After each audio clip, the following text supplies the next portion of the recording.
Oh, hi there. You caught me off guard. This is Dave Rothenberg's Giants Obsession. I happen to be, in fact, the one and only Dave Rothenberg. I told you this on Wednesday.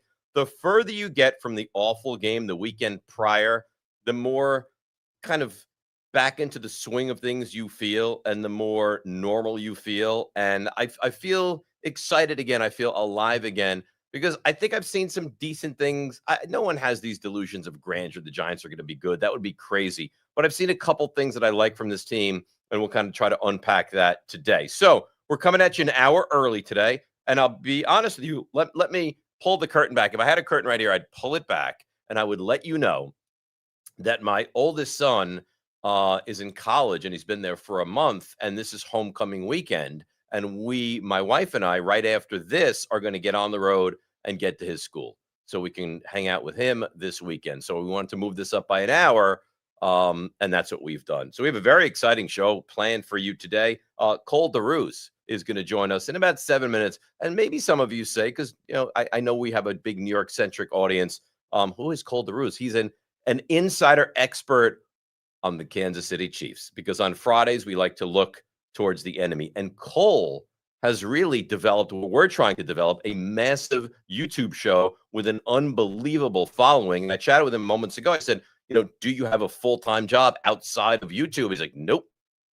This is what I do. I'm a full-time YouTuber. So amazing stuff. You can follow him, HBT Chiefs. I'll explain why I'm, in fact, a moron in just a couple of minutes. So we're going to do everything that we do on the Fridays, okay? How do the Giants slow down the opposition? Patrick Mahomes. Now, I know this is a weird thing to say, but I think the Giants go up against a lesser offense this week than what they did last week. I mean, Dak is not Mahomes, but I don't think they have a CeeDee Lamb, as Xavier Worthy should be back, and he's good. They don't have a CeeDee Lamb, and I promise you, I promise you, Travis Kelce is not going to be dropping the football in big spots this week. So we'll get to the locks of the week. I know it's been a rough start. That turns around this week. I might have my 5-star play of the year this week. I love this game. I said this on my radio show earlier today.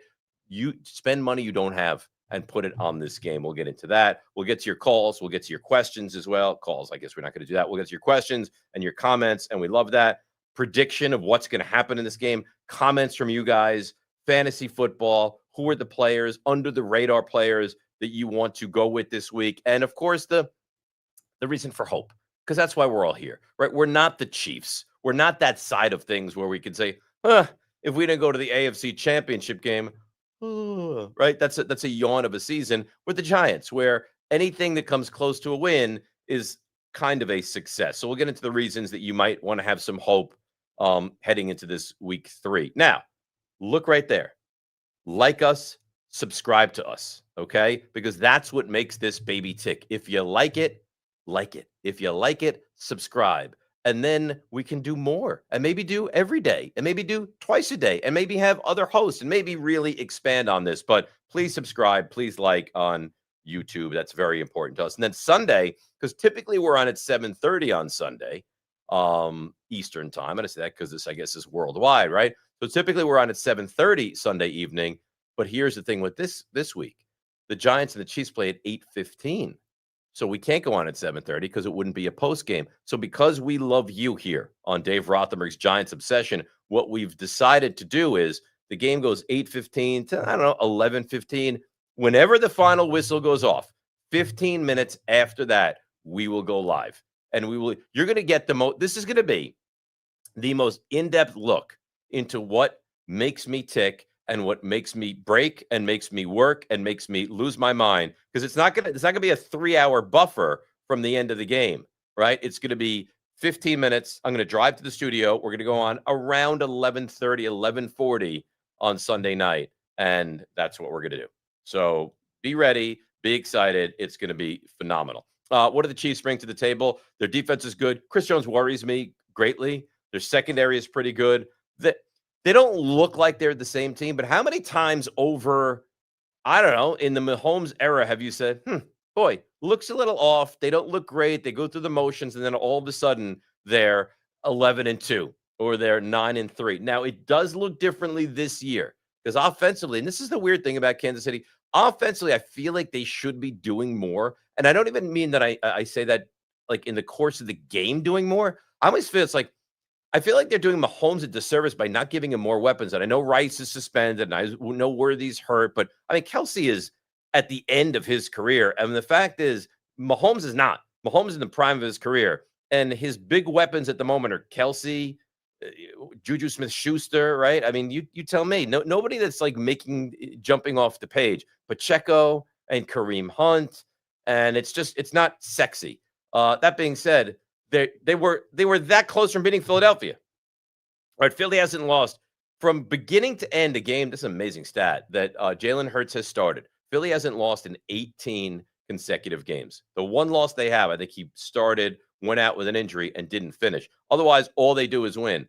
And Kansas City was this close to winning last week. If Kelsey catches that ball and it's a touchdown, he should have caught it, catches it 99 times out of 100, even more, they're winning that football game, I think, because Philly's offense is not great.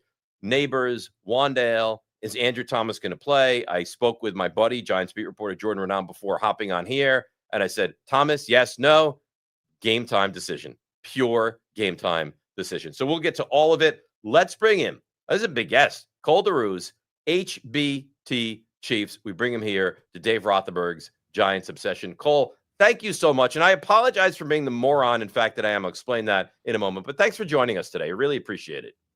Yeah, heck yeah. I'm always down to talk football, Chiefs, Giants. It's going to be exciting. So we love it. So I'm so dumb. And they got producers on the show. When I asked this, they like jumped to me, Cole. They almost physically abused me, right? I said, what is, because you can follow Cole on Instagram, Twitter, TikTok. It's HBT Chiefs universally across all these spots. I said, what is HBT? And they're like, how about them? How about them? So I apologize for my stupidity and I guess showing my age in that moment. Oh, it's fine. I just took, I think it was derived from the Cowboys, really. But Andy Reid has been saying, how about those Chiefs for a long time. So I just kind of took that phrase, threw it on, started the YouTube channel, and here we are. It's still there. All right. Don't take anything with the Cowboys. You guys are better, more functional, capable, better. And the Cowboys are really like a hated word here. So a lot to do, a lot to unpack with you. You have the Chiefs perspective, which is what we really appreciate and love. I mean, I know this is a weird thing to say. Is something wrong with Kansas City now, or is it just it's been a slower start than you would expect?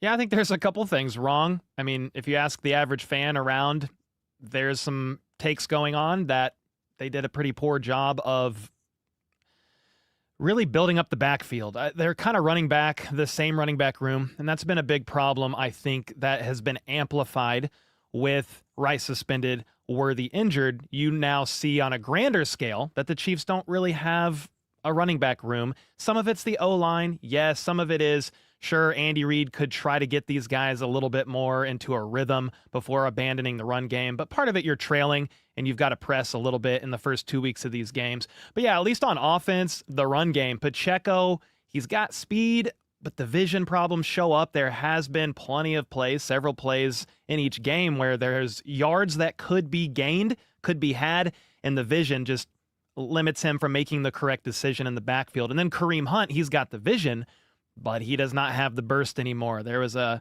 catch he had, a little check down, and Cooper DeJean made sure he went nowhere. And if you make DeJean miss, which is hard to do, but there was so much open field. So yeah, there's a couple of things going on. One on offense right now is the lack of weapons, but then there's no dynamic run game at all. Mahomes has led the room in rushing by double in back-to-back games to start the season, and that hasn't happened in, I think, since like 1979 or something like that, for a quarterback to lead their team by rushing double the yards of any running back in back-to-back weeks to start the season.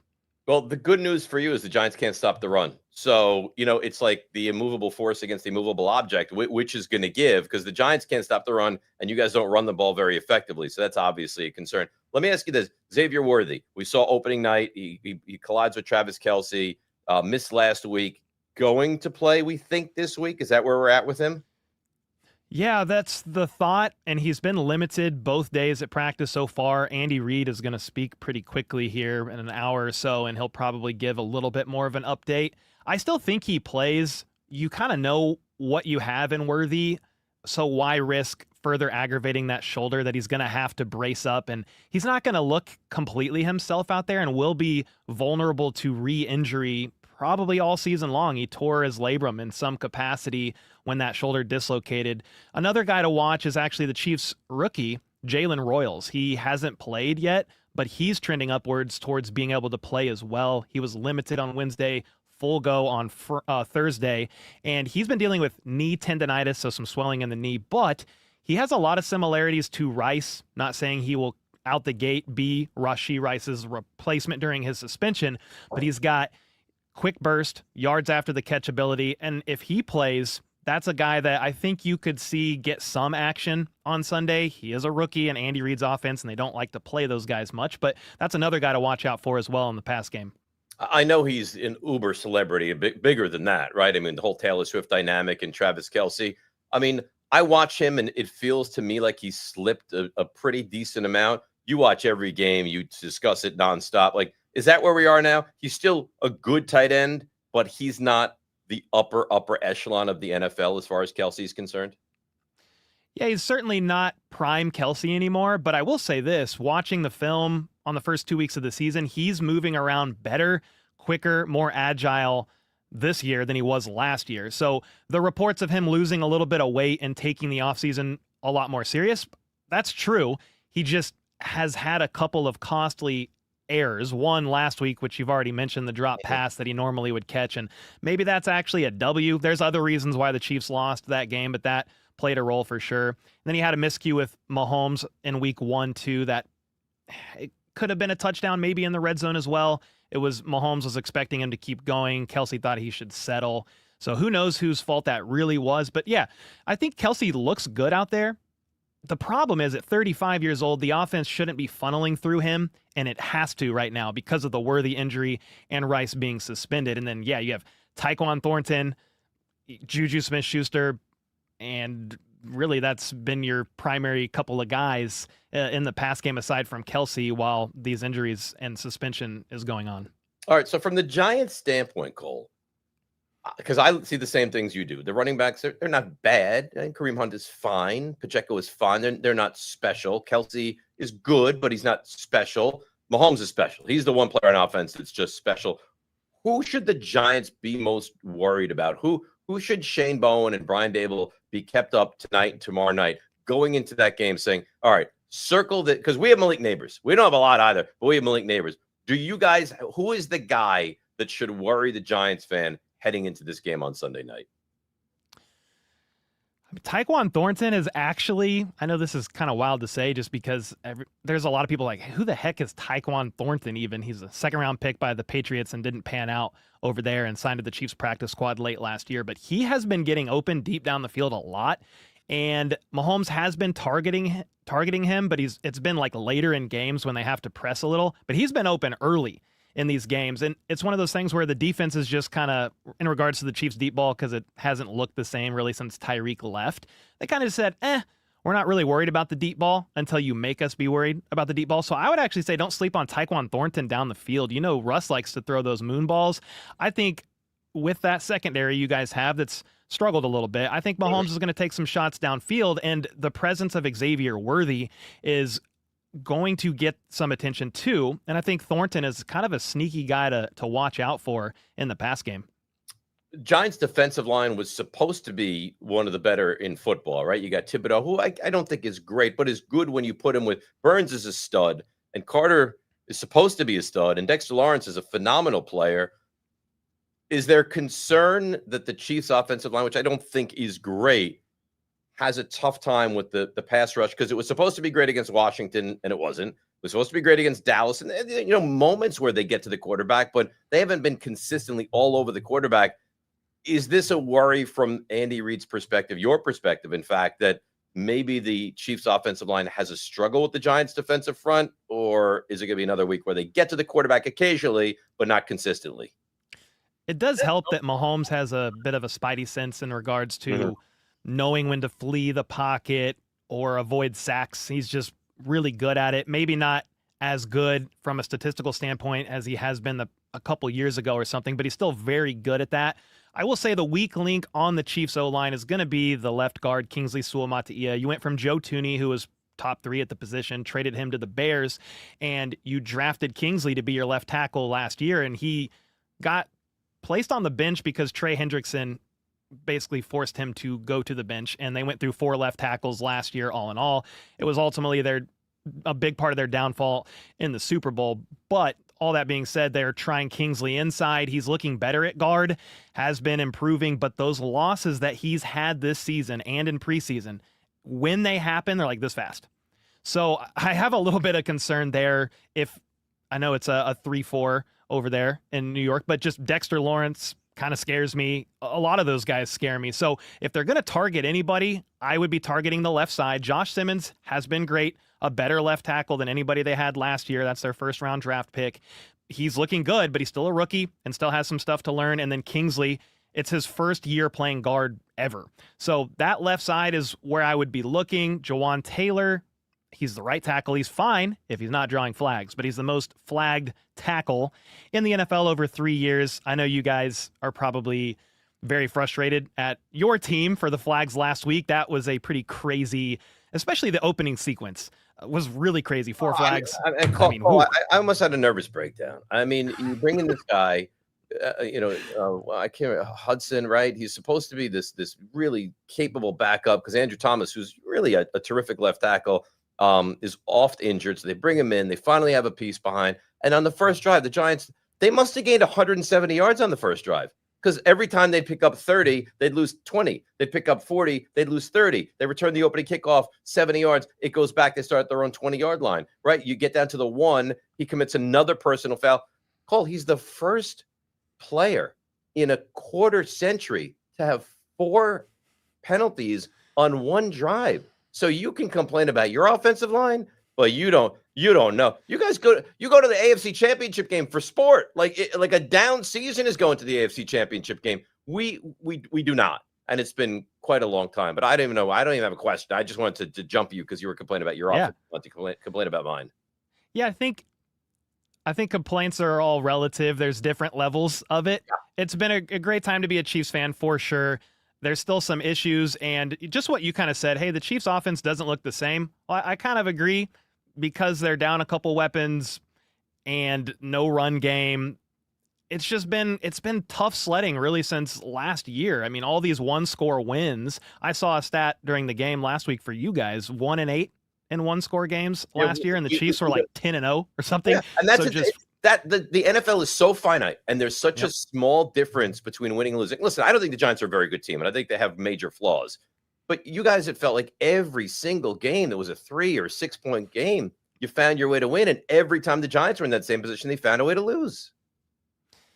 Yeah, and I think that's part of the reason why the Chiefs are 0-2 right now, because what they did last year is, despite not having high-powered this or that, they were able to execute on key downs and late in the game and just come away with these.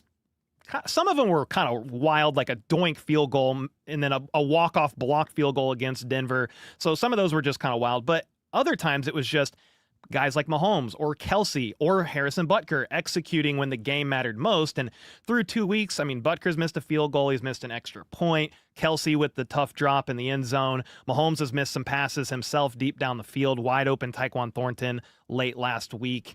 And he connected a few plays later. But that would have given the Chiefs another minute on the clock to try to stop the Eagles. They would have needed 2 first downs instead of 1. So yeah, it's just, we're used to seeing the Chiefs be able to figure it out because they'll just execute late in these games, and they haven't. Now, they've been close to really good teams. Chargers, really good team. A lot of respect for Harbaugh. Eagles, defending Super Bowl champs. They had opportunities to win. They couldn't get it done. I would imagine the expectation in Kansas City leading up to this game is, it's the Giants. They stink. We'll beat them. There's not a ton of concern. Is that a fair assessment, or are there some concerns about this team right now? Yeah, there's concern. I do think the Chiefs win this game. It is on paper, a little bit easier than the first 2 games, but it's the NFL. You can't come into enemy territory a team that honestly the Chiefs have never beat on the road ever, are 0-7 against in history, which is a pretty crazy stat. I was like, wow, what? But yeah, you can't sleep on the Giants. I understand. Like, I interviewed a guy yesterday and he's like, the Chiefs are, he's a Giants fan. He's like, the Chiefs are going to win. They're going to do whatever they want. They're probably going to win by 10 plus, but it's the NFL. You have to respect Russ. You have to respect the deep ball. You have to respect Neighbors. You have to respect that D line. So there are aspects of the Chiefs need to execute, don't have fluke turnovers, don't have the miscues. If they want to win this game, I think they do, but you can't just sleepwalk past the Giants because you're concerned about the Ravens, which you should be the week after. All right. So, what kind of fill in the blank for me here? The Giants win this game if they get what? And I don't mean like an amount of points. I mean, like, what things have to happen in your mind for the Giants to win this game on Sunday night? Let me flip. I'll go a different direction, and then I'll bring it back. All right. Because it's kind of, I'll go from the angle of like the Chiefs lose if. So that I'll kind of paint that picture, and then we could piggyback off that. But yeah, I think the Chiefs lose this game if there's probably 2 turnovers or a combination of a turnover and missed points some way, somehow. And that's Chiefs offense. If the O-line can't hold and Mahomes is a little bit rattled, combined with the offense looking as anemic as it has, you said that the Chiefs should be able to run the ball. If the Chiefs can't run the ball on the Giants, with all due respect, I'm almost ready to hit the panic button on the Chiefs running back room. So I have some concerns there. Now, the defense, they had a really good game against the Eagles. Then Justin Herbert, week 1, did whatever he wanted through the air. Here's a concern I do have. The Chiefs' pass rush is literally non-existent. Look at all the graphs, the metrics, pass rush win rate, pressure percentage, all of it. All the Chiefs' pass rushers are in the bottom left quadrant, and you want to be in the top right. Chris Jones has been doubled last week about 60% of the time. But if somebody else can't win, Russell Wilson can sit back in the pocket, throw some deep passes down the field, earn those chunk plays like he kind of did really whenever he wanted last week. That does give me some concern that the Giants could kind of move down the field and put some points on the board and just apply pressure and cause the Chiefs offense to press a little bit when they have been struggling for really a whole season or so because of they've never had the 3 weapons we thought we would have: Rice, Worthy, and Hollywood Brown together. They have not really played a snap together yet. So those are a couple things I probably scattered with my answer, but those are just a couple things that I think could or if played out like that, I would have concerns that it's a close game. And it's still like everybody's already saying, hey, the Chiefs are going to win, but it's 1 score. Well, if you don't execute in a 1-score game and have miscues, the margin that narrow, right? Yep. Yeah, absolutely. And that's the thing that gives me some hope from let me flip it back over, to the Giants conversation, which gives me some hope. And again, I think the Chiefs are a better team, and Mahomes is just the ultimate, elixir to any problem that you potentially ever have. Is you guys don't blow out anybody. Like last year, you were 15-2, and I think everything was a close game. This year, it's been a little bit more of a hurdle to get over, but like, if the Giants are awful, maybe, but maybe I'm looking at this the wrong way. I don't see this as like a 31-13 game, partly because I think the Giants are not that far off talent-wise, and partly because the Chiefs just don't really blow anybody out, right? Yeah, it's been a lot of games even last year. Panthers, just games you're like, oh yeah, the Chiefs are winning that one, and hopefully it's by more than 1 score. No, that's like 3 points. Mahomes having to manufacture a game-winning drive with a few minutes left to go in the game. So yeah, I wouldn't be surprised. I think the Chiefs probably, this is my score prediction, I think it's 27-17 Chiefs W, but I would not be surprised if it's a 3-point game late in the 4th and Mahomes and company are having to do something to kind of force a win there, because that's just how the Chiefs, for whatever reason, have been playing football. And again, you have no Rice. Worthy will be there, I think, playing, but that shoulder, we don't know how it's really going to be, how it's going to do, how it's going to hold up. No run game right now, which I hope they can establish. I really need them to make a statement on the ground. I will say this. I trust Spags a lot, and I know you guys Oh, we love are him. fond of Yeah. of Coach Spags. So I do trust that he's going to have some sort of a game plan, and you know what? Maybe the defense is going to have to kind of just carry at a couple key points in this game to help secure this W. Cole DeRuse with us here as we're breaking things down for the game on Sunday night. Of course, 8:15 Eastern time. We'll let you go in a couple minutes. Just I have a few Sure. more questions that I want to throw your way. It would be if I were going up against the Giants, and that is Malik Neighbors, because he's a problem. Hmm. He's a phenomenal football player. I don't think he's that far off from like the upper echelon of receivers in the NFL. When I say that, I mean like the Chases, the Jeffersons, the CD Lambs. I don't think he's far off if he's not even in that grouping right now. Is that the thing that you look at the Giants and say, whatever happens, he cannot beat us? Yeah, he scares me. He's really good. Just watching the plays that he made last week, and it's not just last week, but I was just laughing because I'm like, how? How do you? I think just with the Chiefs not Phenomenal having, football player, right? I mean, that's what it is. I just forget sometimes because Tyreek got traded, and then you had Prime Kelsey, and ever since then in the wide receiver room, though you have Giants legend Kadarius Toney. Like, who do you have in the wide receiver room catching passes? And Rice is great, but he's been injured since week 3 of last year and then suspended. So you just kind of forget sometimes what great wide receiver play looks like until you look at other teams. So yeah, Neighbors is a problem. I think he's probably priority number 1, but there's still a lot of other guys that can make plays. I mean, Wandale went crazy last week. That 4th and 4 touchdown grab he made, I was just like, you have to be joking. I think it was Wandale.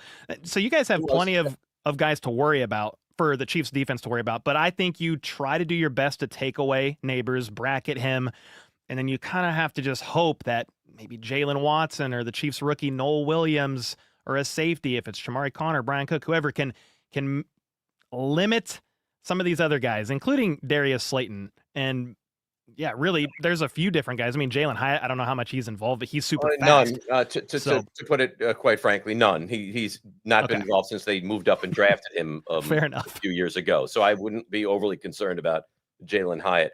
What I would think you should be, and I'm sure Spags is aware and probably keeps him up at night now, is Jackson Dart. Because the Giants started to incorporate him, and it's a different dynamic, right? You can really start to go with the RPO, and they did it. I thought it was interesting. They did it on a lot of like 2nd and 2s where they wanted to run it, but I don't think they intended for him to put the ball into the air, but they ran it. Either he kept it, which wasn't successful, or he handed it to Scadaboo, which was their best success they had last week. Is that something that's very much aware of in the Chiefs end of things? Like you're going to get a dose, maybe a bigger dose than last week of Jackson Dart? Yeah, that was a weird deal where they put him in a few different times, but I feel like Russ can move too, though. So I think they just have to be aware of whoever's out on the field to limit the scrambles. It's not Hurts or Herbert probably, and I mean Herbert I feel like is an underrated scrambler with his legs. He wasn't healthy last year, so with the ankles, so you didn't see it as much. But yeah, I think you have to be aware, and you can't break contain. We saw that happen at the end of the Chargers game week 1. Or either of those guys will make you pay. It is an interesting wrinkle that Dayball and them and Mike Kafka. Shout out to Mike Kafka, he was with the Chiefs prior, and yeah, that was very interesting. And I think you do have to be aware of that. I would be curious if they put Dart in, if he actually play action and throws something, that would be a real wrinkle. Yeah, it really would, because I don't even think it was a thought that he's going to throw the football last week, and maybe they do, because maybe the Chiefs and Spagnuolo and the defense is thinking to themselves, all right, he comes in, we know it's a run, play action, or at least get him moving out of the pocket and look to throw the football. I think that certainly is interesting. Tyreek Hill, a lot of rumblings. Miami lose again last night. They're 0-3. He has tremendous success with Kansas City. Will he be back with the Chiefs at some point? Is there a chance of that? I think a lot of fans would like to see it. How do I want to answer this? I would like to see it. He has some off the field stuff going on though, which gives me pause. Yeah, so I don't love that. I bet you Tyreek would love to return. He's gotten his money, and now you could return. And I've looked at his contract, and you could make it happen. You would have to give up some draft capital, but when I look at the needs on the Chiefs right now, knowing Worthy's coming back and then Rice will be back week 7, sure, Tyreek would be fun, but if you make a move, I think you need to get a pass rusher or a running back. But yeah, sure, I'm not going to completely rule out a Tyreek Hill move. It would have been more, I would be more optimistic about it maybe if the off the field stuff wasn't going on, and then like Worthy, that shoulder was so bad he needed season-ending surgery, and then you're just down one of your key receivers for the year. So sure, there's a chance it would be fun. He might even be your best running back on the team if you traded for him right now. Joking, but yeah, I wouldn't rule it out. I'm not extremely optimistic though that anything like that would happen with Tyreek. All right, last one for me, which is kind of a big NFL talking point. And I've said this recently on my morning show, and the more I say it, the more I believe it. And I think it might be a stupid thing, Cole. Like I say this, I believe this to be true, but I'm not really certain how I can say this. You might jump through the camera and attack me. And if you do, I kind of understand. Is Josh Allen better than Patrick Mahomes now? Because I think he is. And you can't say it based on success, but just on what they can do, I think I feel that Josh Allen is better than Patrick Mahomes. He's very good. He is awesome. I think the biggest blemish on Josh Allen is it's kind of the Peyton Manning, Tom Brady thing. I mean, he just hasn't been able to get it done in the playoffs. Right. And yeah, sometimes it's been on the defense, but there are 2 games for sure where Josh Allen had the opportunity with the ball in his hand late in the game to orchestrate a game-winning drive, and he got by Spags. So I have a lot of respect for Allen. There are some Chiefs fans that just don't like the guy at all. I think he's a great player, a lot of fun to watch. He's playing at a very high level. He's the MVP, which if you want to argue Lamar maybe should have got it over, okay, but he's playing the best at the position, top at the position, and he's consistently for the past few years now. I think I'm just a Chiefs fan my entire life. I get it, man. And it might be a crazy thing of me to say. I get it. I understand why you would take the other side of it. But go ahead. I didn't mean to interrupt you. No, you're good. I just think here's something that really helps the Bills. They actually have a running back. Every time I watch James Cook touch the ball, I get frustrated because the Chiefs haven't had a run over 10 yards but one time this season from a running back. Last year, least explosive running back room in the NFL. When you have a dynamic run game, and then Josh Allen's a dual threat in his own, so you have to deal with him differently anyway, it just opens up so much for the offense, and the Chiefs, I think, failed. The front office failed bringing in a playmaker of some type in the backfield to really help, because when you dig into some of the advanced metrics, Mahomes, EPA per play, blah, blah, blah, there's almost nobody better when the game's on the line to go and get it done. But yeah, if you want to say Josh Allen, Lamar are playing at a higher level than Mahomes right now, I'm not going to be offended by that, but I will say, let's just see what happens into the season come playoff time and how things are looking is kind of where I'm at with it. What do you think? I know you got to go, and I'm going to let you go in 1 second. Yeah, you're fine. I promise you. What do you think? Do you think this is the year that Kansas City doesn't win this division and doesn't go on a massive run and doesn't go to the Super Bowl? Or hang on, Dave, we're 2 weeks in, and let's see how this plays out. Yeah, there is some concern of starting 0-2. It's never happened before in the Mahomes era. It hasn't happened since 2014, since Andy Reid came to town. Well, he came to town in 2013, but they haven't started out 0-2 since then. But I watched the Ravens and Broncos start out 0-2 last year, and they both made the playoffs. If you go 0-3 after Sunday Night Football, I will be much more concerned. But then you have the Ravens next week. You have to survive. You're in survival mode until Rice comes back. The back half of the season gets easier. I think they can go on a bit more of a run. In a perfect world, for me, the Chiefs are 500, so 3-3 through these 6 weeks. And Rice returns, and then they can kind of go on a run. I don't have a lot of concerns yet, but it's not like the AFC West is a very difficult division. The Chargers, Broncos, we'll see, but the Chargers looking really good. The Raiders, I don't know about that right now, but you are behind multiple games now. The Chargers are undefeated and have the win right now over the Chiefs. So every game gets crucially important. I am not ready to say, I think the Chiefs make the playoffs. I still think they win the West, but I need some more time to pass before, only because it's been, 7, 8 AFC championship appearances in a row. You've won the division 9 years in a row now, I think going on 10. So until you prove me otherwise, I'm still going to think, I think they find a way to figure it out and right the ship. But yeah, you have to win Sunday night in order for that to really help. Well, I think you're great. I think what you've established with this Kansas City, loyalty and fan base and HBT Chiefs, and people can follow you on TikTok and Instagram and, YouTube. So I think you're wonderful, and I wish you nothing but success. But I will be honest with you right now. If there's a God in heaven, you guys will lose on Sunday night. All right. And that's what we're hoping for on this YouTube show, your YouTube show. I know it's very different. Thank you for joining us. Continued success, and hopefully we'll get a chance to talk to you down the road, Cole. Thank you. Thanks so much for having me. Appreciate you guys. I won't say good luck on Sunday, but stay healthy and may the better team win. There you go. Well, the better team wins. I don't like the Giants' chances with that. So there you have it. That's Cole DeRuse. Does a phenomenal job. Has a really wildly popular YouTube show. It's HBT Chiefs. Like the more and I am, I was like, what does HBT mean, guys? And turns out it means how about them Chiefs? Which I mean, it's a Cowboys slogan. Nobody would think of the Chiefs with that. All right. So what do we have coming up? Because we have time. We're going to get into my locks of the week. Now, I told you when we started the season, there are times when I struggle with my locks of the week. I'm 1-5 so far on the week, and there's a chance. You don't have to show it. Nico, you didn't have to show the graphic. I was verbally explaining, and maybe people aren't paying close attention. You didn't have to bring up the visual graphic. So 1-5 so far in the year. But let me backtrack a little bit with that. All right. I had the Broncos who won the game and covered the number. That'd be 2-4, right? Remember the field goal? They had the leverage call. They move up, they kick it on the redo. That'd be 2-4. And then I had the Ravens week 1 against the Bills. The game was done. They were by 15 points and 4 minutes ago. They lost that game. So we're literally this close from being at least 3-3 so far on the season. We'll give you some fantasy insight, insiders. How did the Giants win this game? Reasons for hope with the Giants as well. So there's a lot of things that we still have to do.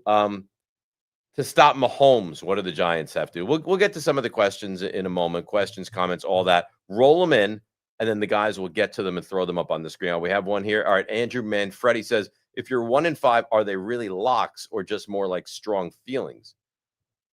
It's a fair point. I didn't create the term lock of the week. Andrew, I really more created that we'll do this segment. I mean, you could say Rothenberg sucks and watch me make money going the other way. And listen, if you choose to do that, then do that. I will say this. That my game of the year, I will give you later in the show. If this doesn't hit, I'd be stunned. And like I said on my radio show this morning, I think for some reason it was frowned upon. I'm not quite sure why.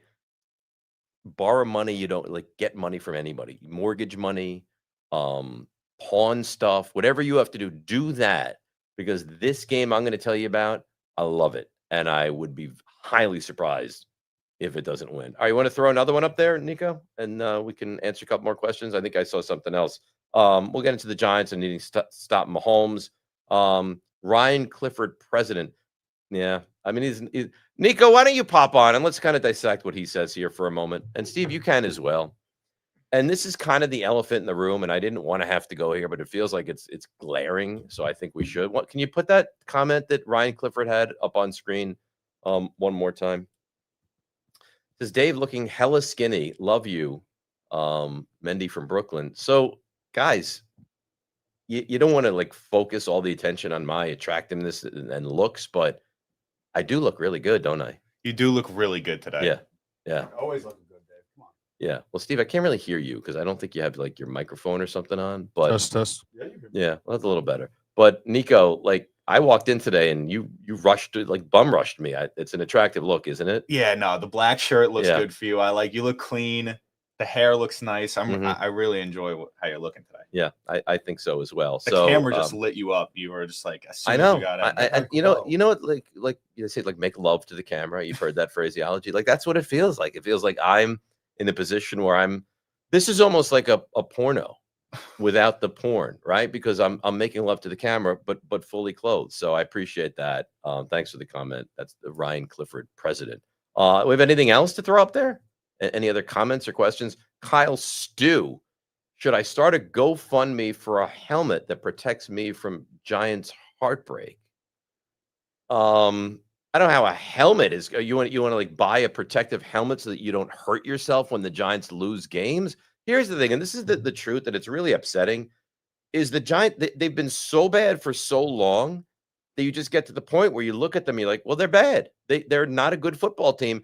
And the games I've gotten the most upset over the years when it comes to the Giants are when they have hope and when there's a chance and when they're competent and when they're capable. When they're bad and when they allow, 18 yards when you can only allow 10, and when they can't score when you get inside the 3-yard line 7 different times. Like, those are the things. It's like, well, they're just a bad football team. That's what they are. So I get it. Last week was crushing, but the Giants are in the midst of this era of a horrendous football. Guys, we went over it recently.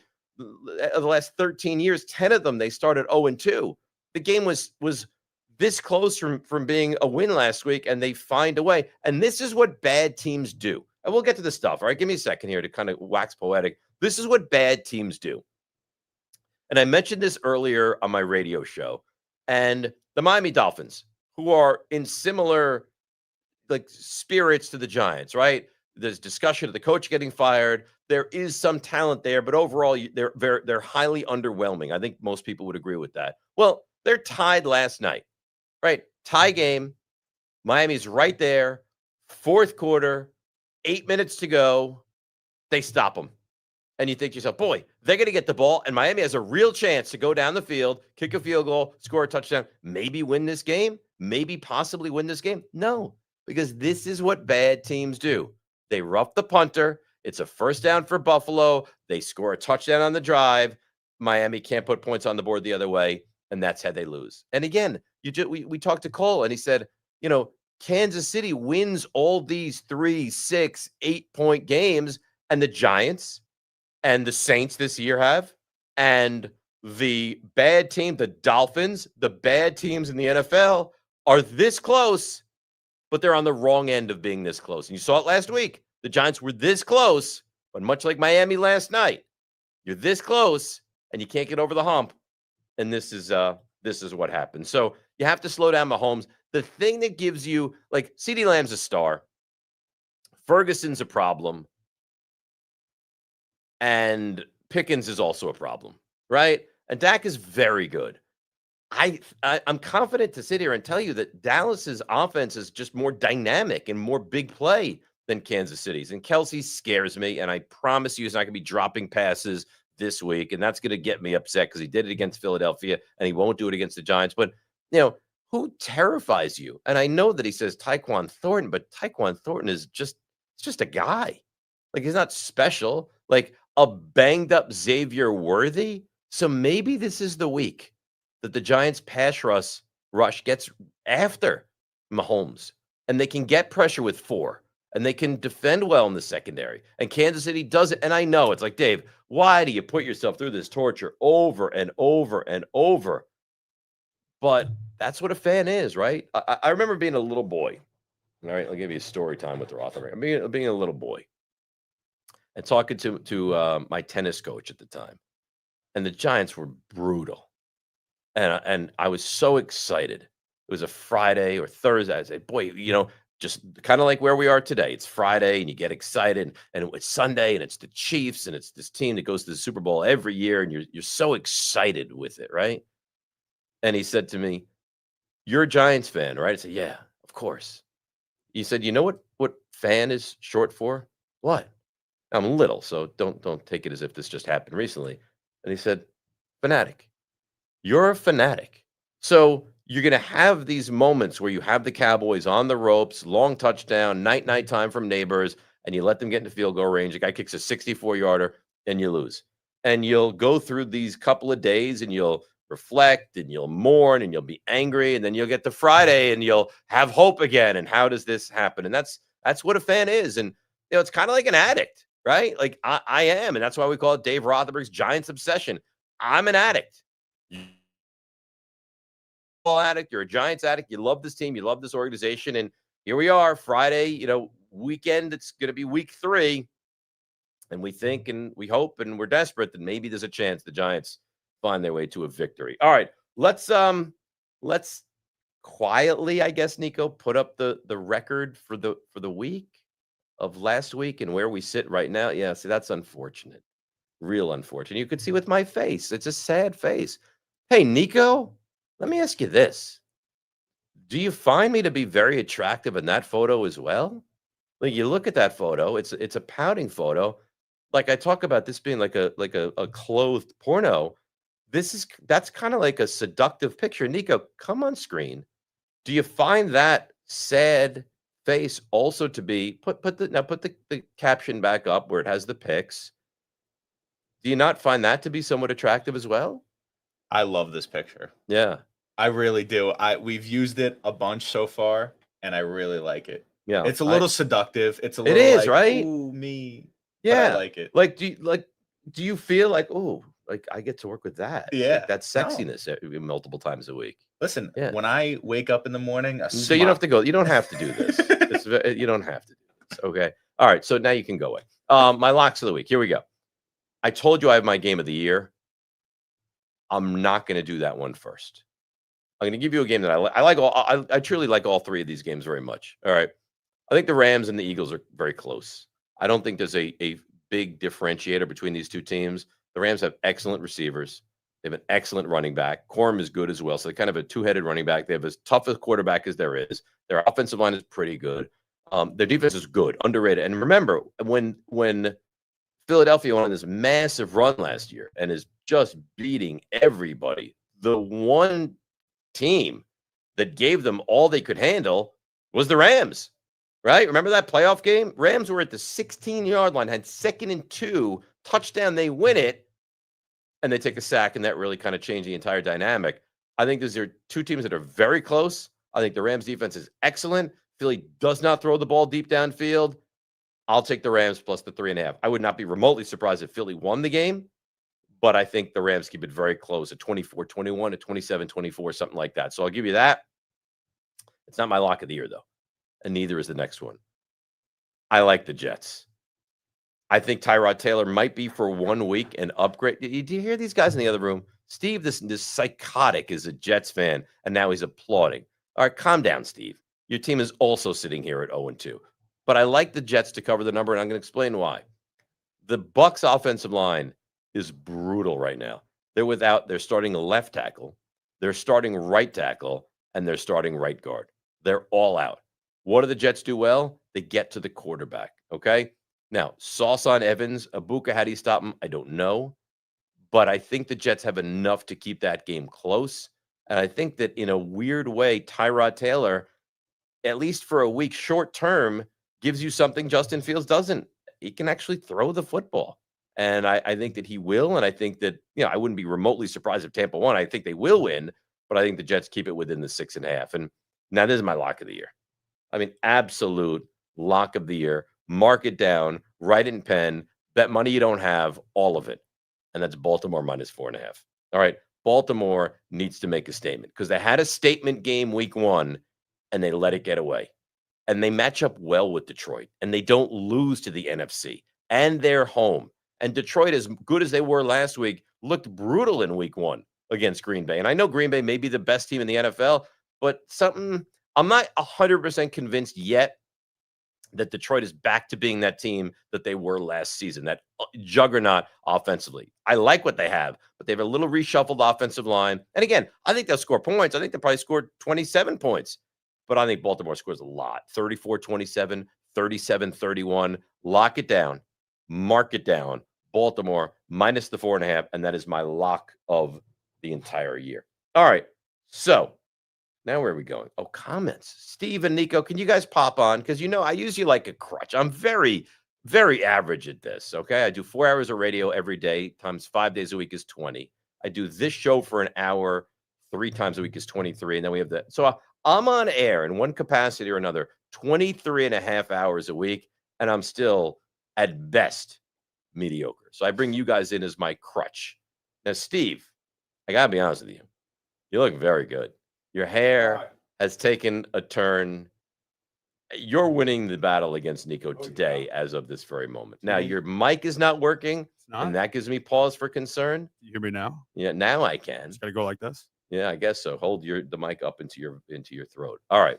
So, questions, comments. What do we have now? Do we have people getting involved? I'm sure we do. We actually have a good question here. I love this one. Good. You love it. David Carlson says, Dave, I moved a business meeting because you moved up the live stream. Can't miss getting my fix before the weekend. Wow. I mean, is that not unbelievable? Unbelievable. So this is here's what I think. I think Dave Carlson is probably a CEO of a massive company. And because let's be honest, if you're not very important at your job, you can't move meetings. right? You can't be that guy who's like an underling and says, okay, meeting's going to be at noon. Like, no. Rothenberg's doing the Dave Rothenberg Giants Obsession at noon, and we're going to have to push it back. No, this is a man of great wealth. And he says, no, we'll do the meeting at 1. He adjusts his life around the obsession. Exactly. And I respect that. Yeah. All right, we have anything else? What else do you have? From Bissau, I guess. At what point in this season does Dayball's credibility disappear? Are we close? Yeah, we're close, unfortunately. Now, I got to tell you, I'm impressed that your reading skills have gotten better, because if you remember earlier in the week, you were struggling, right? That's fair to say. It's not me picking on you. I took some lessons. Reading earlier in the week was not a strength of yours, and now we're Friday, and you're reading like a big boy. You're reading. You're really reading. Good for you. You know what this reminds me of? Well, you don't know because you don't have kids, but you put your kid on the bike, and the training wheels are now off, and it's 2 wheels, and you're holding them, and you're holding them, and you're holding them, and then eventually, like, you let them go, and they go on their own. That's what this feels like to me. Like you're like looking at words, and you're sounding them out, and you can't do it on Monday, but Friday of this very same week, you're reading like a big boy. So I'm really, really proud of you. I'm at a 4th grade reading level now. Yeah. What was the question, by the way? I went off on a tangent. I forgot. At what point in the season does Dayball's credibility disappear? I think it's close. I mean, you can't have guys that lose their minds on the field and you don't take them out of the game. Okay. You can't allow your defense. And I know that this is a Shane Bowen thing as well. You can't allow your defense in that moment. Like, you are the CEO of this right now. All right. You're the CEO. You can't allow your defense in that situation to allow 18 yards. Make them check down. Make that be a 5-yard play where now they pick up 10 yards. They take the timeout with 9 seconds to go. And now there's like, what do we do? We have no timeouts. What are we supposed to do? Instead of what the Giants allowed them to do. Do you want, I read this week. They gave up the play to the 50 and weren't even trying to gain more yardage. All they wanted after that was, what hash mark does Aubrey want on? Left hash mark, we'll run left. So you saw that run play and you thought to yourself, boy, that was pathetic. My monitor's gone out, by the way, guys. That was pathetic. They actually brought him in on the 2nd down. Like, they didn't even care to waste downs, gain yardage. They didn't care. No, they wanted didn't to bring care. him in. So this could be a problem, and I don't know. My monitor is gone down. So hopefully we're still on the air, but in here, and somebody might need to rush in and get this thing going. But the monitor has gone down. So that's obviously somewhat of a concern. And Nico, so this is the beauty. He's going under the camera. He's going to get the monitor back up and running, and then we're going to continue with the remainder of the show. Great. So now he's done that. But Steve, I got to tell you, even the close-up of you looks unbelievable. I know, and I stole Nico's mic, so now it's mine. That's right. Don't let him back in the room. All right. Oh, he walked in. Yeah, unfortunately. All right. So here we go. I predict what 3 things will happen on Sunday. All right. I have my predictions. They're going to bring up the graphic. I'm going to run through these 3 things. Okay. So Jackson Dart, I think you saw for 4 plays last week. Now, Russell Wilson played at an incredibly high level, and Jackson Dart was on the field for 4 plays. If you see a lesser version of Russell Wilson, which you imagine you would, you'll see more Jackson Dart this week. So more than 4 plays, maybe even his first throw in the NFL. Chiefs, they don't throw the ball a lot. They just don't. I mean, they might throw the ball, but they don't effectively throw the ball downfield a lot. So I don't look for Mahomes, amazingly enough, to go over the 200-yard mark. I'll say he goes below that. And lastly, I don't think it's a high-scoring game at all. I think you get to 20, and you're going to take a stranglehold on this one. Whoever scores 20 points first will win this game. And I love the little Swami photo on the bottom there with my crystal ball. It's really great. Any other comments, questions? Certainly people are welcome to chime in. Fantasy football is a big thing that people love to get involved with. And again, this is kind of my caveat I give you before I give you kind of the fantasy selections of the week. And that's, I'm not going to tell you to start Derrick Henry. I mean, any idiot has Derrick Henry on his team and they know to start. I'm not going to tell you that, Jahmyr Gibbs is a good start. I'm not going to tell you that, hey, you know what? Get Puka Nacua in your lineup. No, because that's lazy. And I'm not lazy. I'm better than that. What I would like to tell you before we roll with these is please like and subscribe us. Okay? Like and subscribe us on the YouTube channel, because that will promote this show, and that will get it going, worldwide, and that will make, this get bigger and give you more, and then you will fall more in love with Dave Rothenberg's Giants Obsession. So that being said, let's get to the fantasy aspect of things right now. Guys, here we go. So we'll start with the quarterbacks. And again, I'm not giving you Lamar Jackson and Josh Allen or any idiot's going to play those guys. Caleb Williams has a dream matchup. Threw for a couple touchdowns last week. He's going to give you 40 to 60 yards rushing. He's very capable with that. And on top of those things, they play the Cowboys. And the Cowboys defense, as evidenced with what they weren't able to do against the Giants last week, is a great matchup for anybody. Caleb Williams, good start. Michael Penix, I wasn't sure. And he didn't have a great week last week. They play Carolina this week. It's a dream matchup, right? I mean, Bijan is a factor in the passing game. London is a stud. Mooney might play. I like him. And this is not a love this play, but if you're in a jam, Carson Wentz, all right? They have real weapons on that offense. Bengals defense is not special by any stretch. Do I think he's going to give you 375 yards and 3 touchdowns? No. Do I think he'd go for 220 and 2 touchdowns and run for 15 yards? Yes. So a serviceable start, I would say that's realistic. Let's flip it to the running back situation here, post quarterback. All right, running backs. Stay with the Vikings. I love Jordan Mason. I like Jordan Mason regardless. Now Aaron Jones is out. He's a prime play this week. I love him. I would be very surprised if you don't get a double-digit performance from Jordan Mason this week. So lock that in. Jaylen Warren as well. Patriots defense has not looked great. I think he's the guy in Pittsburgh. They need to establish a running game, and he'll catch the ball out of the backfield as well. I do like Jaylen Warren. He might not even score, and he's going to give you 10, 12, 14 points just because he catches the ball. And Javonte Williams has become one of the early unsung heroes in fantasy football. He had 25 points last week, had a couple touchdowns against the Eagles in the opener. Chicago's defense is not great. Dallas is always going to score points. I do truly like Javonte Williams as well. Flip it to wide receivers here, guys, if you will.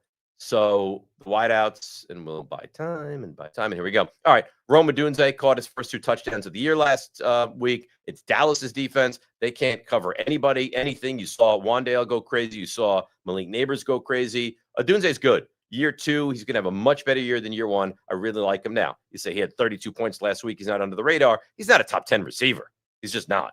George Pickens, another one. He's not the top receiver on his team.